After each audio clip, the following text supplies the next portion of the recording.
Okay, hello, welcome everybody to another social emotional workshop. Today, our subject is alcohol, and Christina is going to talk about the effects of the usage of alcohol. So, Christina, you can go ahead and get started. Well, thank you so much for having me back, guys. So I've got a few changes to the way I wanted to roll this out because I'm noticing a lot of us are here, you're educators. We're not seeing quite as many teens or parents. So I wanted to open up the floor for you guys to kind of introduce your work a little bit and um, let me know, where do you teach, what do you teach, and we can kind of make it a little bit more of a interaction than me just talking at you guys the whole time. Get to know each other. So if you'd like to hop on the mic, please do so.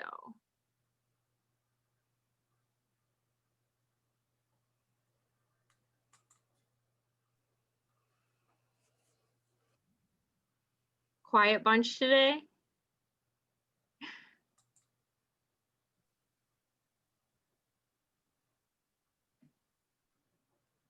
Well, hi, I'm Heather Premcevic. I am I work with the elementary students, but also some high school and middle school. I'm also a parent of almost a 13-year-old, almost a teenager, and then I also have a 9-year-old. So I work mostly this year with elementary, but interested to see what you have for the teens. Gotcha. Awesome. Thanks so much, Heather, for jumping on. Anyone else want to kind of share?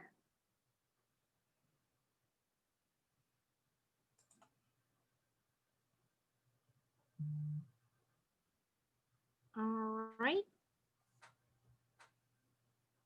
Be quiet, just like the teens I usually see. That's cool. So today we're really going to be talking about underage drinking, in a little bit about adult use as well, but again, just focusing really on the adolescents and how it impacts adolescents differently. And this one may carry into Thursday because I've got a little bit of a game and I was hoping we could get some interaction, and that might make it take a little bit longer.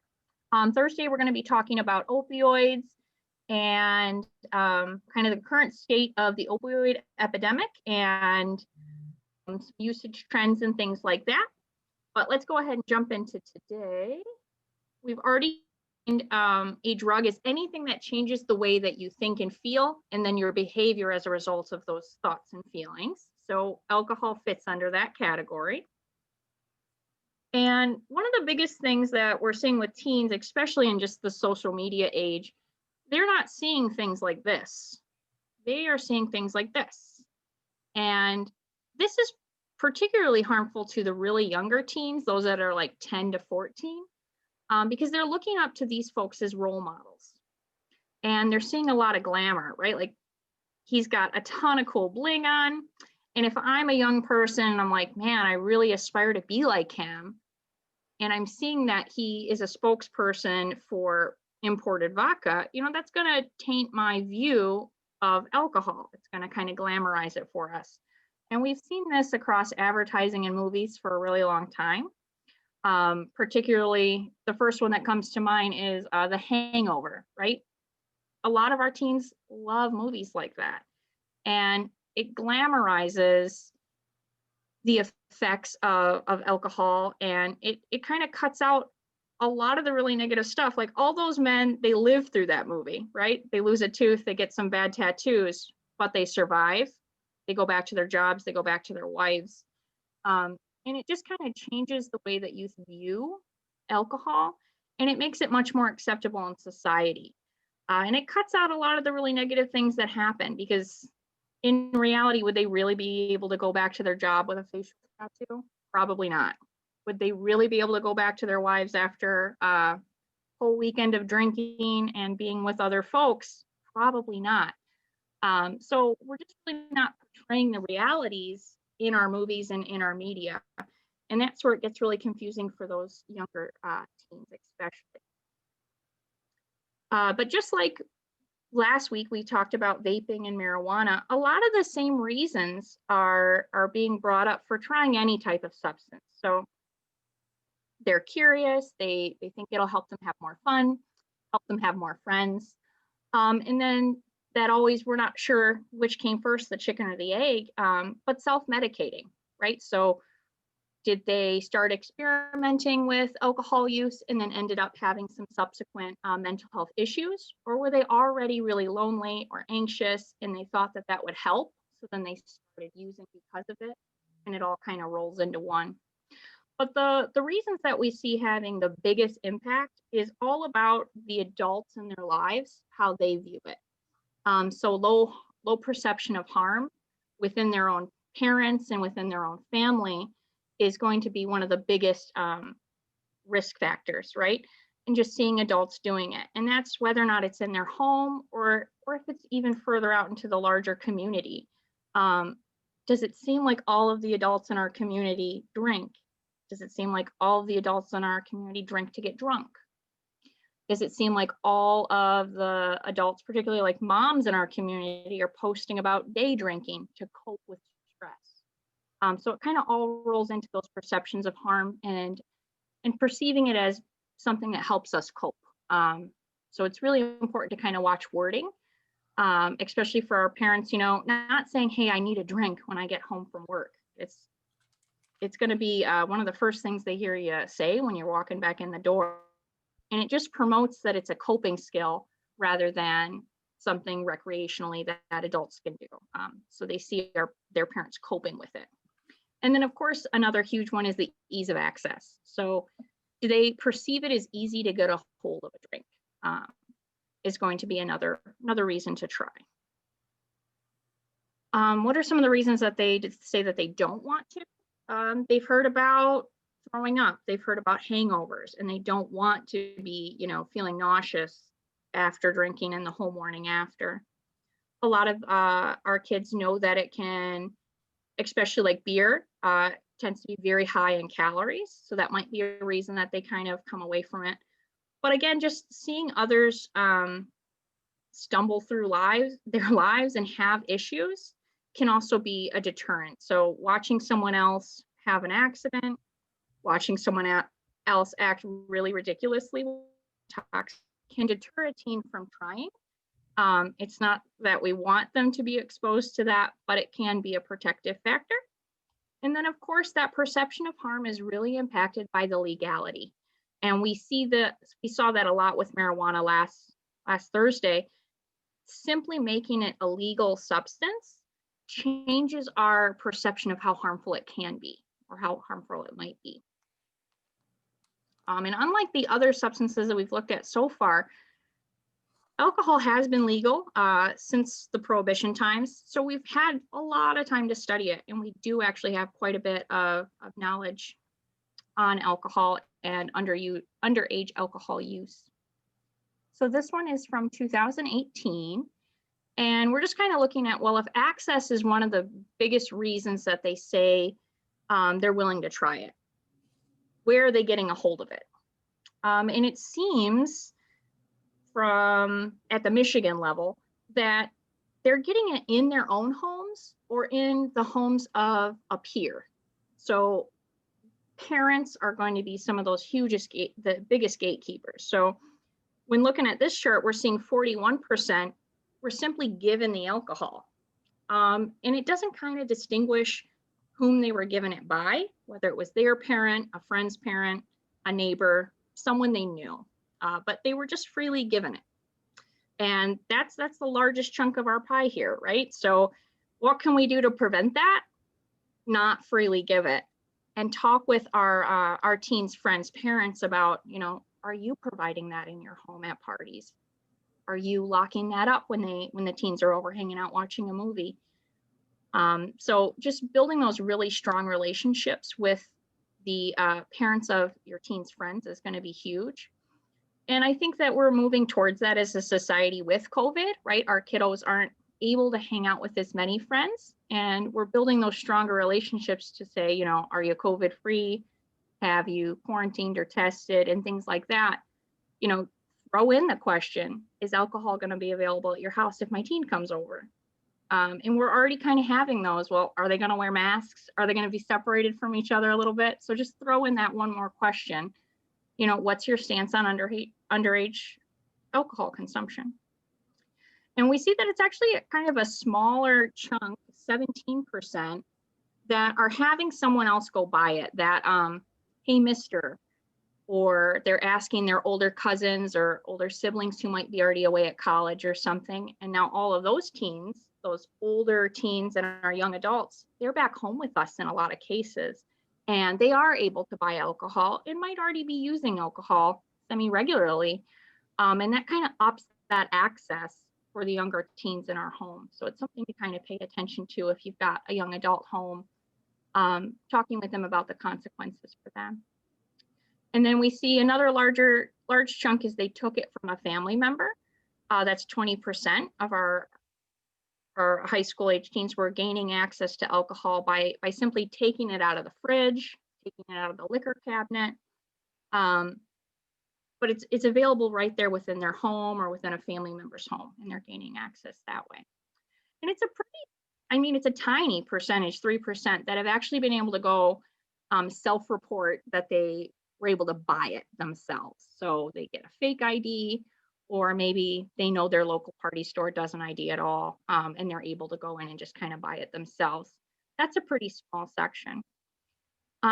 This is all self-reported data though, so we do know kiddos might lie, or they might just not really know how to define it. It doesn't fit into these bins from their perspective. So there's like a huge section of other as well, that's 19%, where they weren't able to kind of self-identify where they got it from, or they identified something other than what was binned in the survey already. So this is national. This is looking at all of America. And this one's a tiny bit older, it's 2017. But again, we're looking at the older teens, our high schoolers, and it's self-reported. So this is again kind of, are they honest? Are they kind of hiding it? But with a lot of these surveys, you know, they're done in a very private way. We're kind of assuming that the teens are telling us the truth. And they're saying that 30% of them were self-reported that they had consumed some type of alcohol ever. It could be that they had one drink one time. It could be that they're using it pretty often.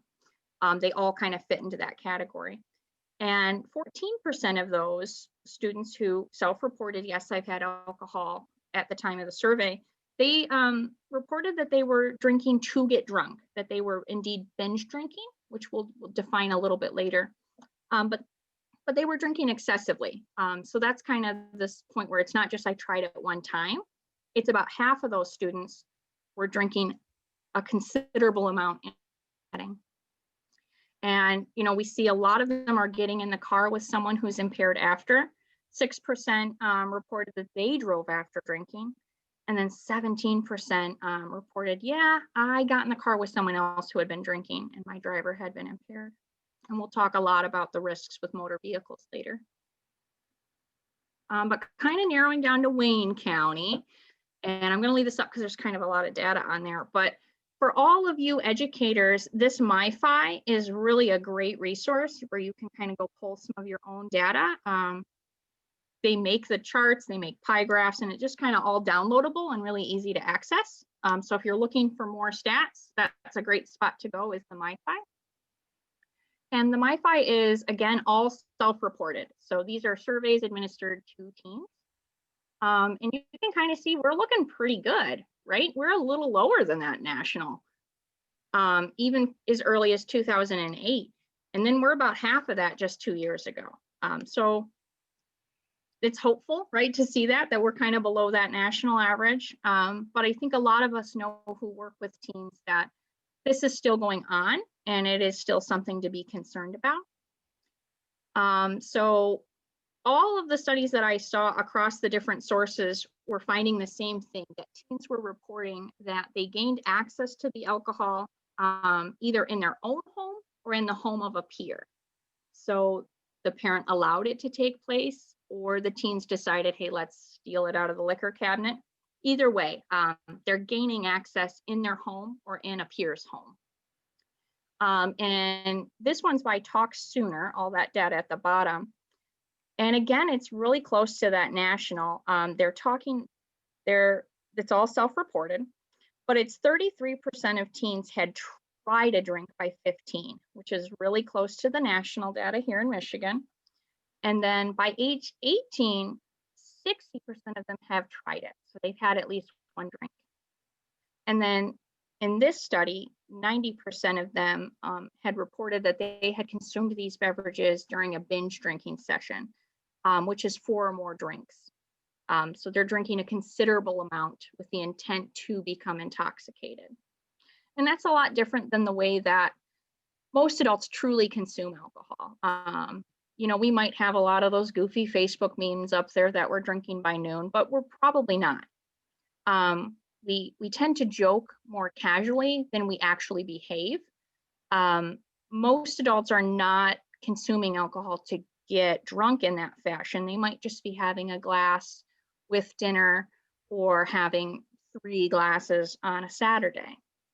But the way that we talk about it changes that perception for teens, and they might be thinking we're consuming a lot more than we actually are, because some of us are posting crazy things on Facebook, or we walk in the door after a really hard day and we're like, gosh, I just got to have a drink. So those are some of the things to really watch. You know, how you talk about your own alcohol consumption around the teens that are yours or that you work with. We all know there's pretty negative consequences to being caught during underage drinking, but there's also a lot of consequences that occur even if you're not caught. The biggest ones are health issues. And again, that brain development before age 25 that we've been talking about so far this whole series, it's a huge key. The brain is not fully developed until our mid-20s. So any drinking can cause some developmental delays. And it's actually been shown that it can drop about 8 IQ points for students who have consumed alcohol before the age of 18 or that high school graduation marker. We also know that it heavily impacts the liver and kidneys. Lots of liver cancers, cancers of the kidneys, kidney stones, and other issues like that, because the liver is really very actively filtering our blood. And if our blood is all full of alcohol, you can sure bet that it's being absorbed into the liver and damaging it a lot. The kidneys are also involved in a lot of filtration. And it's tough to think of, because we kind of think that, yeah, your liver and kidneys are developed when you're a teen, but they are still growing. We're not completely the size that we will be in an adult in many cases. Young men can keep growing in height and such until about age 25 as well. So talking to them about, you know, although you have a fully functional liver, it isn't quite fully developed yet. It's not at the exact level that it will be in your adult life. Fully functioning, wonderful, beautiful, healthy liver, but it is not quite at the filtration point that it will be later in life. And that's something to talk about with them. It's also something to bring up if you have elder loved ones, because as our bodies age, our liver slows down on that processing. And as a senior, you might not be able to drink at the rate that you did when you were without having more severe consequences. So the liver is definitely a huge concern with alcohol use, as most of us know. But sometimes we don't often hear about suicidal ideation and suicidal attempts. So the ideation is they might be saying, gosh, the world would be a better place if I wasn't in it. My family members would be better off if I'm not in it. And it might even hit the point where they're kind of talking about a plan of how they might carry that out. And then the attempt is actually carrying out that plan. But both of these can get folks landed in the hospital. And that's where we have, where this information comes from. So you're much more likely to have suicidal thoughts and suicidal actions if you have consumed alcohol before the age of 18. They are about 3 times more likely to develop mental health disorders. And of course, that it also kind of goes back to hereditary predispositions. because alcohol use can be hereditary, and all of those mental health conditions can also be hereditary. So talking with your students, get to know your family history, guys, and encouraging them to kind of dig into that, because a lot of times families are not really open about issues that they've had, and the teens might just not know that they're at a higher risk, and that can be part of their why.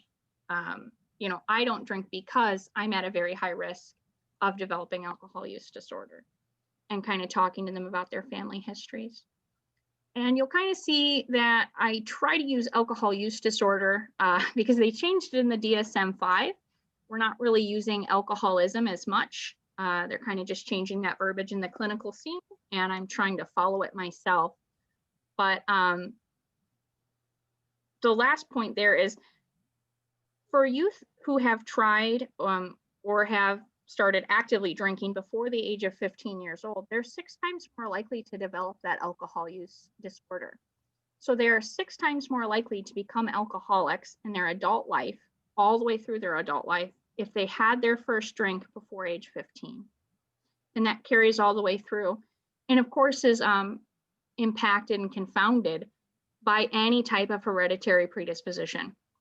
So if there's a strong family history of alcohol use disorder, there's modeling of a lot of alcohol use in the home, and then they try that first drink before age 15, their risk of developing alcoholism or alcohol use disorder, it just skyrockets. So all of those factors compound on each other and impact each other. And it's sort of hard to see which one has the most effect. They're all really important. Kind of looking at those pieces, both the nurture versus nature, all of those impact a youth's predisposition towards those types of disorders and addictions in general. So not just for alcohol, but for other types of addictions as well.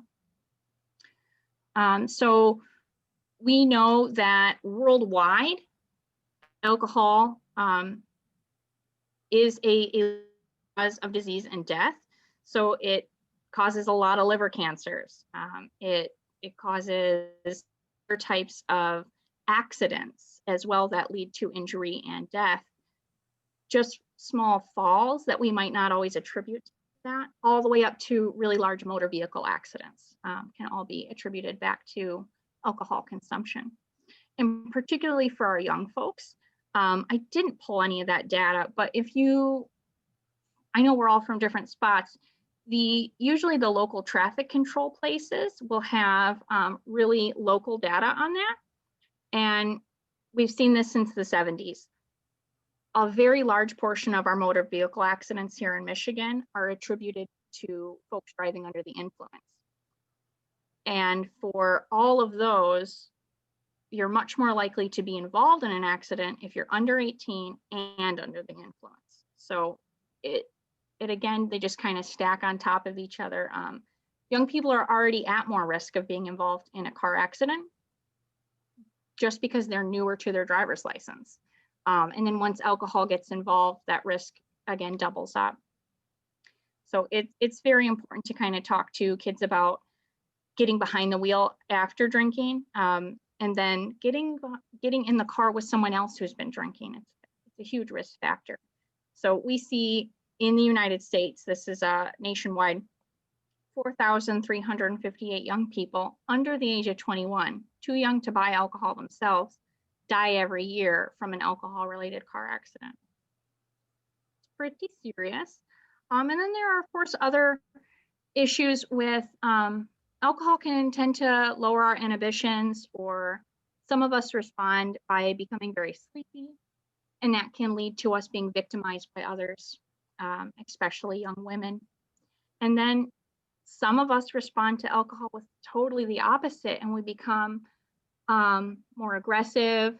We might become really active and kind of joking, and it might make us end up being a perpetrator of such a crime because we're feeling larger than life. We're feeling like we can feel no pain. We might be very agitated as a response to the alcohol and become violent.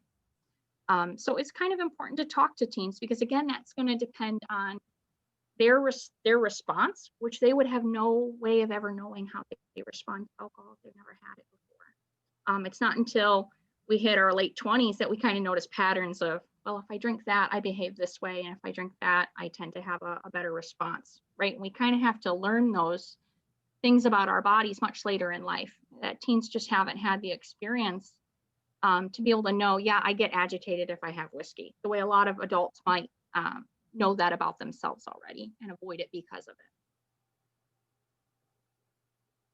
it. So again, I've got a ton of these really hefty law slides. If you want to come through and look at those, they've got some great points. I'm going to kind of come through them. They're coming up the next few ones, but these points are kind of looking at the risk of addiction is much higher. The risk of being involved in a motor vehicle accident is much higher. Any type of mental health and suicidal issues are going to be much higher. And one that really stuck out to me was the risk of being sexually abused, especially on college campuses. And then accidents and unintentional injuries, which does include the motor vehicle accidents, is huge. And that is coming from college campuses as well.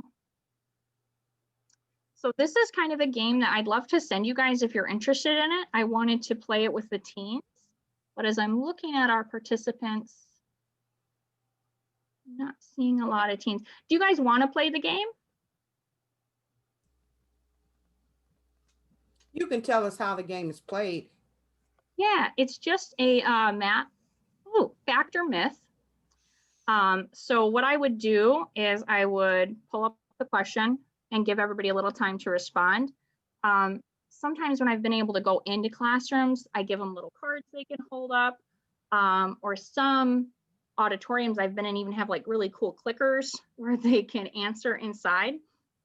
With COVID, I have no idea if those will actually be going back into use once folks get back in their schools, but I would just give some time to respond and then bring up the answer. So a lot of teens think it's impossible to overdose on alcohol. In fact, we know you can absolutely get alcohol poisoning, and we have tons and tons of these folks coming into hospitals having this, and they have to have their stomachs pumped, and it can be a point where you talk about it. So I've got the question, whether it's a fact or a myth, and then a slide kind of explaining that truth, and you can kind of go through it with the students. It's really funny to me because sometimes they get really passionate about their answers and they'll be pretty excited to play the game. But alcohol is indeed a depressant, not a stimulant. So it actually slows everything down in our bodies. And a lot of kids will say, oh no, really only impacts like your vision gets blurry, but you can still smell fine, you can still taste fine, you can still hear fine. But it is a depressant. It actually does impact all 5 of our senses, and kind of talking about that with them. Slurred speech, you may actually have a decrease in hearing. We don't hear a lot about that. A lot of us have heard about blurry vision and such, but sometimes the teens have just never heard that it impacts their other senses as well. So it's a great thing where you can kind of get talking about it. And typically when I'm in a classroom, this is when I'll do any of the walk the line tests. We'll pull out we've got some of the beer goggles at different blood volume markers. So we have some that are at the impaired level and some that are less, just to kind of show that, yeah, even if you're not hitting 0.08, you're probably very impaired by like 0.02. and they get to try on the different goggles. Again, I have no idea how that will actually play out when we're back in the classroom, because sharing goggles won't be allowed like it used to be. Things like that we like to do. And then just talking about it's a fact, kind of coming through. And I can share these if you did want to ever try them in your classrooms, if you were interested in having it.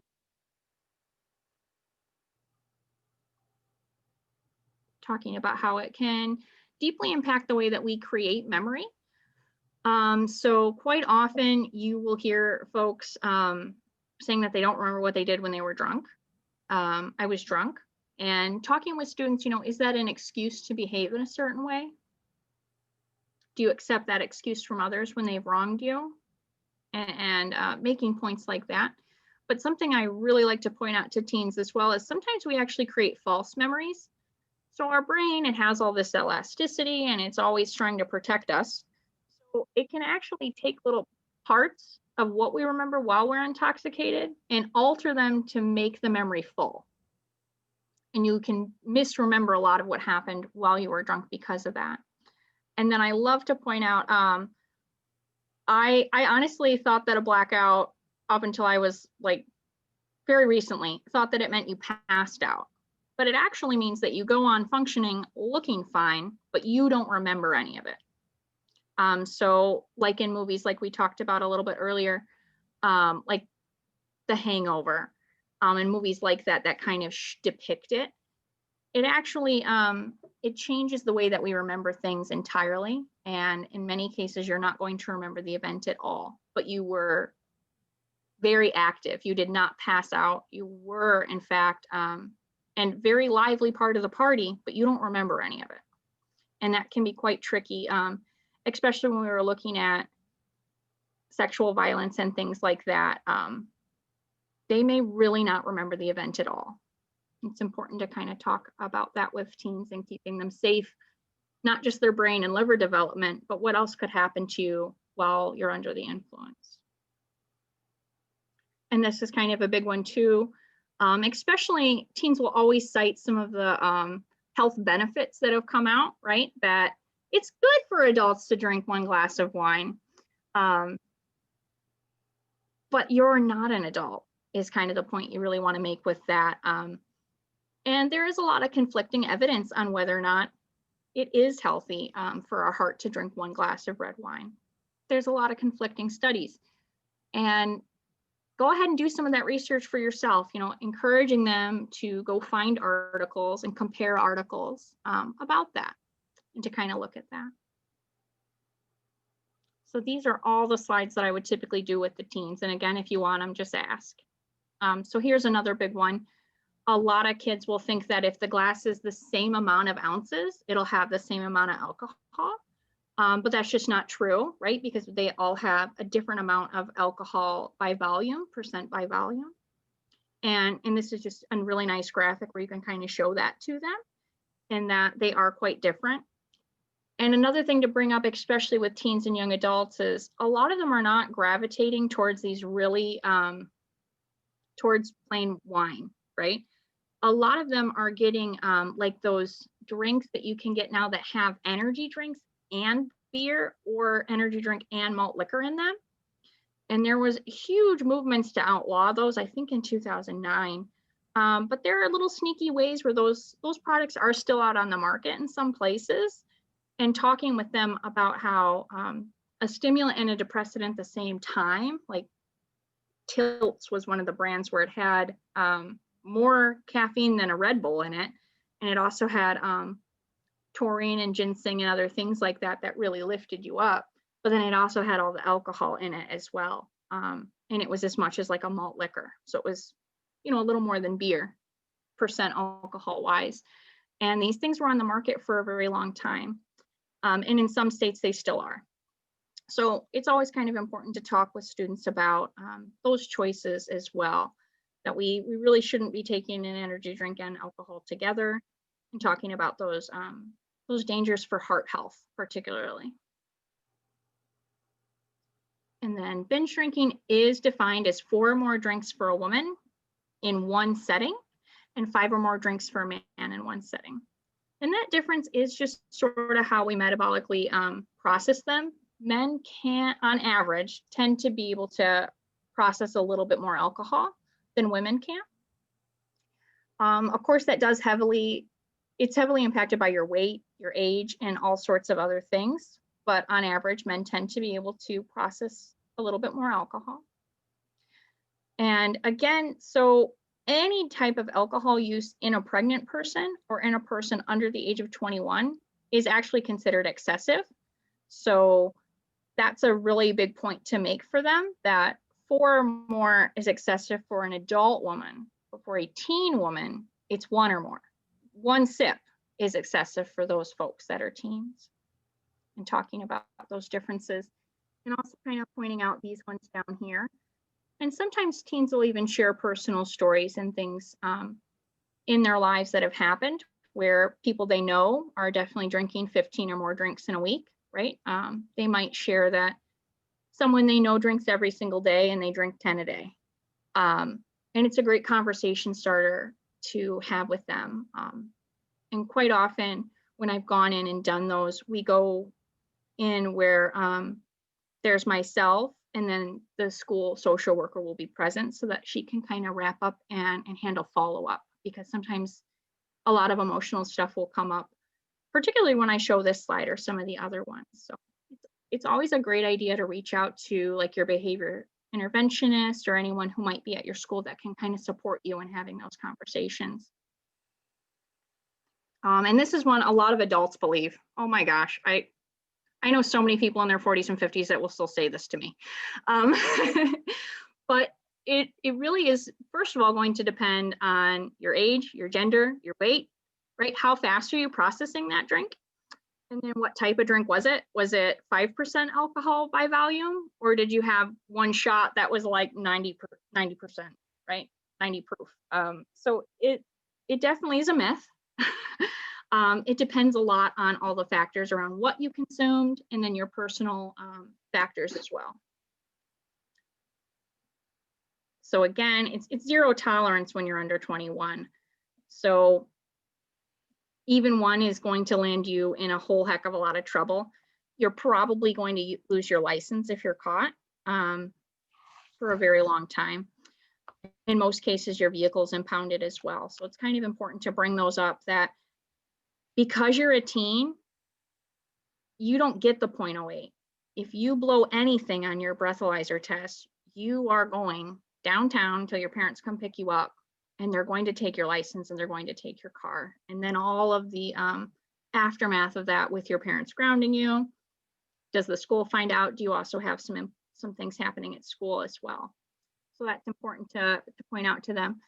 But it really, a standard drink takes all adults about an hour to process. So that's kind of where it comes in to another myth I've got up here. No matter what, it's probably going to take you about an hour to metabolize one standard drink. So you really can't speed that up in any way. It's going to take that long. You can't simply eat some bread, take a cold shower, and all those other myths we hear on college campuses. That will not process that alcohol much faster for you. It's not going to make a big difference. So that's something to really talk about with our teens. And also, particularly in the state of Michigan, we do have a lot of different regulations on what classifies as an OWI, driving while intoxicated.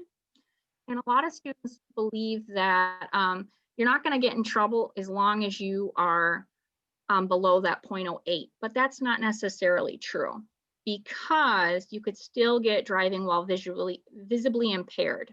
So if the officer puts you through all of the tests and you pass all the tests, but he's still like, man, you're definitely impaired. I can see you're impaired. That is enough for you to get that ticket and all of the consequences that come with it. So even if you manage to pass the line test or you pass the breathalyzer test, if the officer can tell that you are visibly impaired, they can still charge you. And that's a huge point to make, especially with what we talked about last Thursday in marijuana. Obviously, you're still going to pass your breathalyzer test if you were using marijuana instead. But if you were impaired enough to not be able to drive, the officer can absolutely still cite you with the driving while impaired. And you'll have all those same consequences. So it's really important to kind of point that out to teens who might think that they're in the clear if they are below that 0.08. And again, these are the laws, and you'll have the slides later if you want to go back and look, but you cannot speed that up at all. Your liver still absolutely has to process that. And another point to make that could be part of their why is some of our students may have liver impairment. Some of our students may have had like a childhood cancer or something like that, that they already know that they're on a particular medication and it will interact with, interfere with alcohol, or they might know that about themselves, that they already do have an impaired liver, and bringing up the damage that alcohol can do to livers might be really beneficial for them. So it's just really important to find their why. A lot of them, it might be sports, might be family things, but whatever's going to really stick out in their mind is the point you want to drive home. So getting to know your own children and your students in some cases as well, and figuring out, what message is really going to sink home for them. Because what works for one student might not work for all the other ones in our classes. They all have different family histories and different things that come up for them. So that's kind of the end of what I typically do in the classroom, those slides there with fact or myth. And another thing I really do like to bring up, because a lot of our students are very knowledgeable about mental health, and they're getting kind of active in anti-bullying campaigns and other things like that as well. So they know that mental health is becoming, it's much more out on the forefront of our news. We're hearing about it a lot more in our society than we ever have. And that really hits home for a lot of our teens, because some of them are very open with what they might be going through. So bringing this up to them, that there are over 3 million new cases of alcohol use disorder in the United States every single year.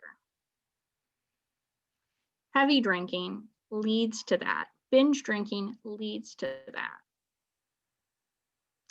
And of course, we know that alcohol use disorder often coexists with other mental health disorders. And again, it's very hard to sift apart which came first. Was there self-medication going on, or was there just experimentation that led to more serious issues? But there are a lot of psychiatric disorders that are worsened with alcohol use, all sorts of anxiety disorders, all sorts of depressive disorders, as well as schizophrenia and other psychotic breaks like that can all be brought on by alcohol. And the depressed teen is 3 times more likely to attempt suicide if there was alcohol use in their past. So that is when they physically take action on an idea. And usually we see that ideation has been going on for quite some time before there's an attempt, especially in women. We tend to think about this for a very long time. And then we know as well that men are more successful in their suicide attempts. So it really does impact us all, but it does impact men and women a little bit differently. So that's important to bring up to them as well, so they can kind of identify with how that might impact them. And then teens are also more likely, if they were having a suicidal gesture, to accidentally actually kill themselves. So we see that especially in young girls, particularly in the preteen to like 15-year-old age. Those self-harm where there's cutting involved, but their intent is not to actually kill themselves. They only mean to cause self-inflicted harm, and they are not in fact trying to kill themselves. They may accidentally do so because they're impaired and their vision might be impaired, and they might go deeper than they meant to because they're drunk. So that's something to kind of bring up with folks that might be dealing with that. And in some cases, we know which students are dealing with that, and we can really keep a very close eye on them and reach out with extra services. But just another one that really hits home is that alcoholism and alcohol use disorder is extremely hereditarily passed. We know this, and we've known that since like the 70s, that it is a genetically transferred disorder. But another huge component of that is the age that the first drink was consumed. And youth who start drinking before the age of 14 are 47% more likely to end up with alcohol use dependence in their lifetime.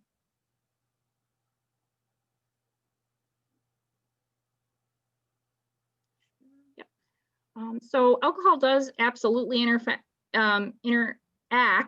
with a lot of different medications.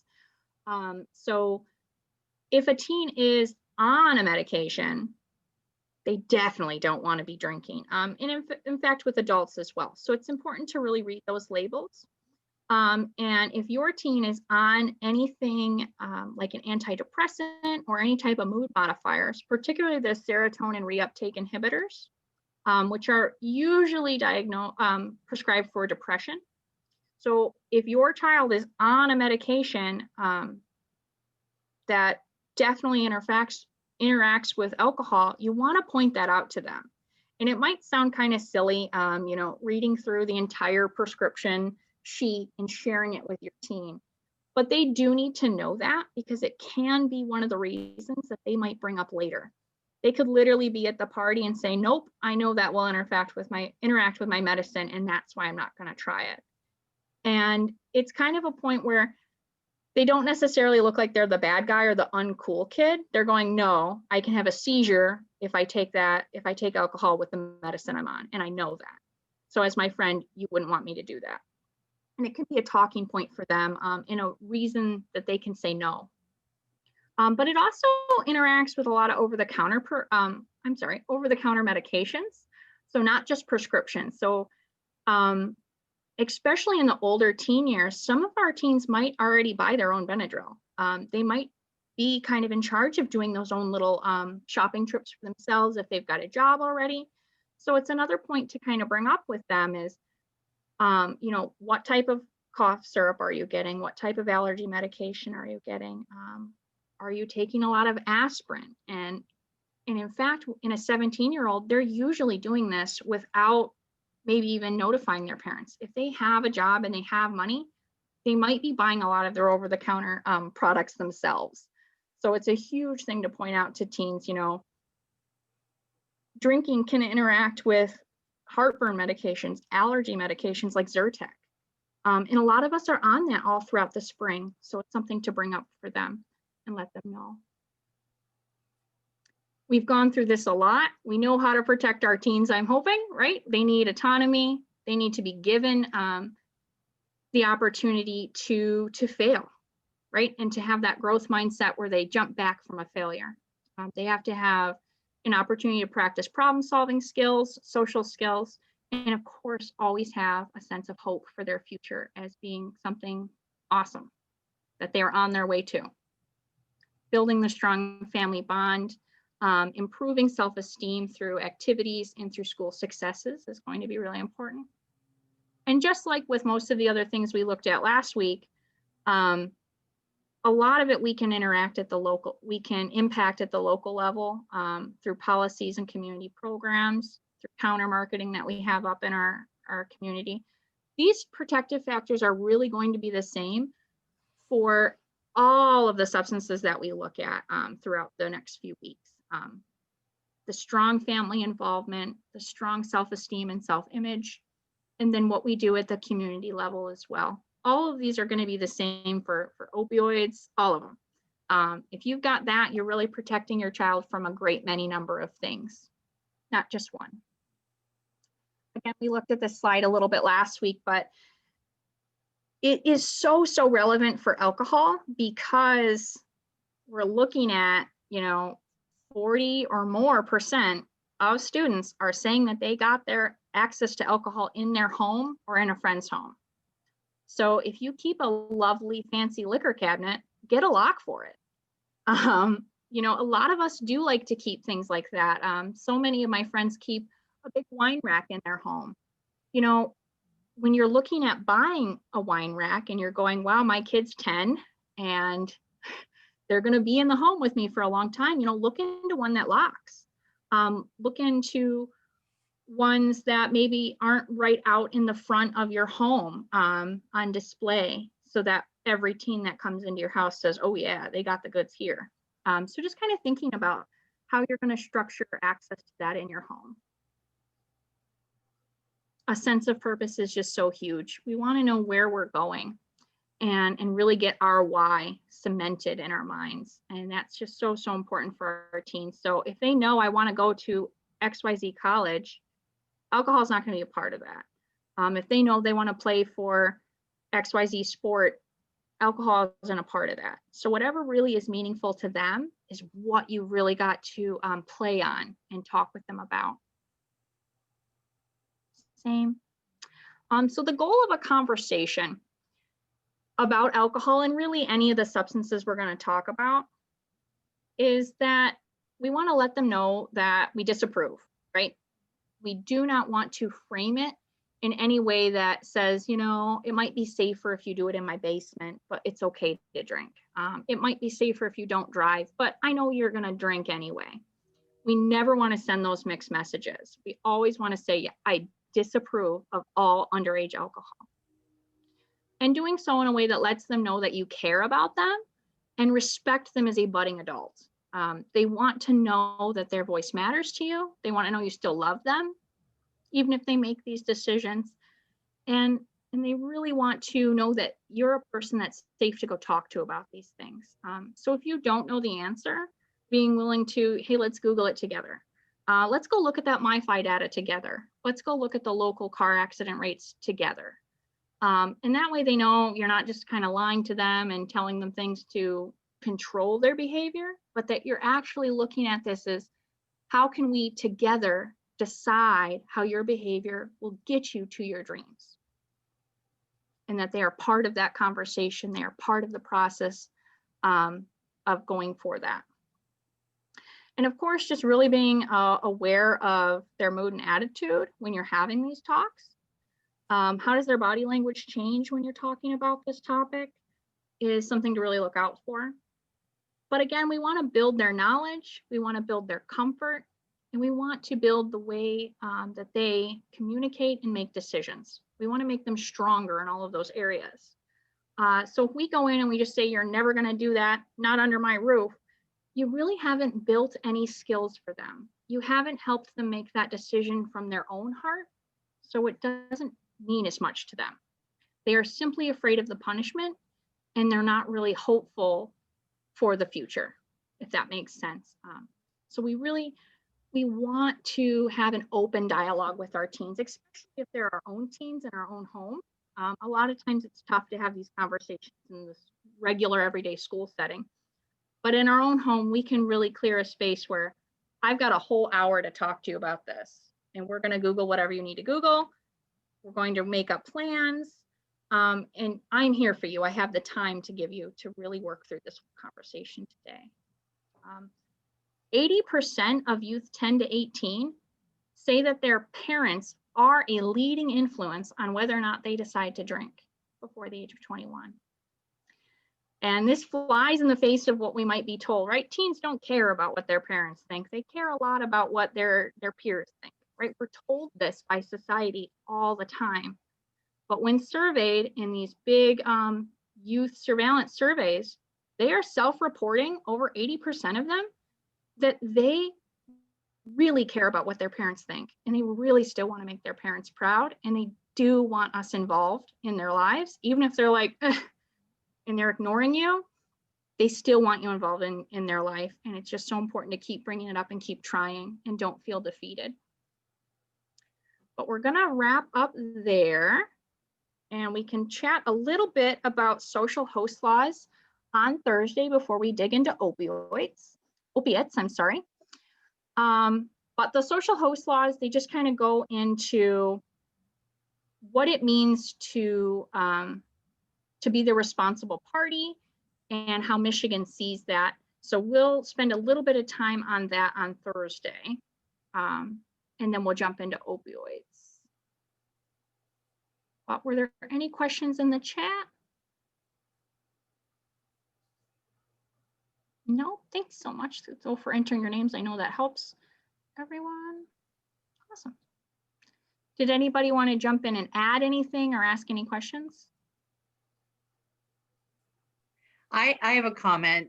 I just wanted to, when you were going through this, I'm like, oh yeah, I can relate. I remember there was a guy in high school, and his reason for not drinking, he told everybody, and we all bought it. He said that he was allergic to alcohol, and we all bought it. Yeah. So when you were going through that, I was like, oh yeah, okay, that reminds me. Yeah. I thought that was funny. It truly is. I'm allergic to alcohol. Yep. You know, knowing that we're on that type of medication that could literally cause a seizure could be a huge thing to tell our friend, and it's an excuse. So when we're going through, you know, you can give a reason, you can give an excuse, and you can just always say firmly no. Like, being assertive is great, but a lot of times a reason or an excuse goes a little further and kind of gets back into that empathy that our friends do have for us. Yeah, they want to pressure us into being really cool with them, but they also feel empathy for us, and they do love us if they're good friends, in theory. So giving them that excuse is something they can kind of bite onto and be like, oh yeah, they got soccer practice, I know they're not going to come party with us tonight. And it keeps your teen safe if they've got that excuse in their back pocket, just ready to pull out when they're in the situation. Hey, Christine, I have a question in regards to the memory loss. Is that something that can come back, or is? So I've seen a little bit of both, but particularly anytime that you're below like that 14, 15 age, there's not a lot of recovery that can happen for the mental development at that point, for memory formation, for other connections going on in the prefrontal cortex. So it's always more risky the younger they are. But even in adults, I've heard some kind of conflicting things where, yeah, their memory might kind of resurface, or no, it won't. It'll always be like a blacked out space where you don't remember what happened that night. But for youth, particularly that are very young, it's likely they won't ever remember that event. And the brain, it does so kind of on purpose to protect us from it, especially when we're looking at some of the really scary numbers on college campuses with young ladies. They don't truly remember the event. They can't. Their brain has intentionally blocked it out. And it creates a really sticky spot for them when they're trying to fight for their rights and when they're trying to reach out for help. And that's something we really want to prepare our young people for is, you know, you're going to go live on that college campus. Let's look at what happens on that college campus, and not just from the college's brochures. Let's go in and find real data that is associated with the city that the college is in, with the, you know, the college towns and things like that. You know, there are a lot of car collisions and fatalities? Are there really high statistics of sexual assaults and things like that? They need to know that about the college that they're going to attend. And inviting them to search out that data on their own is really powerful when it's a choice they've made to go look for that information. You guys have any other questions? Such a quiet group.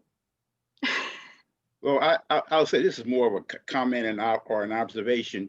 It's not really about students, but you know, I used to volunteer at a homeless shelter. It was a men's homeless shelter, and to go once a week and I'd speak to them about you know, self-esteem and all those kind of things that obviously, if they had any at all, is crushed by the time you wind up in a homeless shelter with a substance abuse problem, right? And you know, just the human cost of it. And you know, I used to talk to my kids when I was in the classroom on a regular basis about, you know, nobody starts out to be, you know, an alcoholic. You know, it starts out to be, you know, it's a roller coaster ride. This is an amusement park.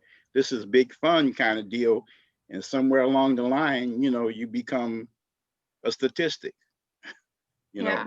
my older brother, you know, he died pretty young, but you know, in terms of that memory loss thing, there's a condition called wet brain syndrome, where there's actual neuropathy in the brain, which is Yeah. unrecoverable. But you know, that's further down the road. But that education piece, you know, for those that hear it, can be so helpful in terms of what that eventuality is, and you know, it's kind of not unique to find yourself in a situation where you misconstrue totally and miss the boat on what's going on and the possibilities and negative consequences. Yeah. Thank you so much for sharing that. I'm sorry to hear about your brother, Alan. Thank you for finding the term wet brain. That I forgot the term when Toni asked her a question. I was like, sometimes it can be recovered, sometimes it can't. But our brains really are just amazing. And it's so hard for doctors to really tell who will recover from things like this and who will not. Only time really tells. Our brains are miraculous and they will go on trying to heal forever. In many cases, they can't, but in some, they do recover. And we do have a lot of neuroplasticity, and that's a pretty new field. So doctors really don't know, who's going to recover right there in the emergency room when they're seeing a person, if they will or not. But thank you so much, everyone. And like I said, it really does seem to be a lot of educators on the call. So always please feel free to interrupt.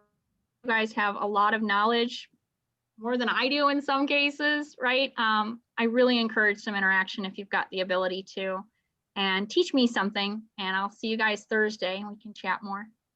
Thanks, Thank you. everybody, for joining, and you Thank all you. have a great day. Thank you so much. You. Take Thank care. you. Bye-bye. Thank you.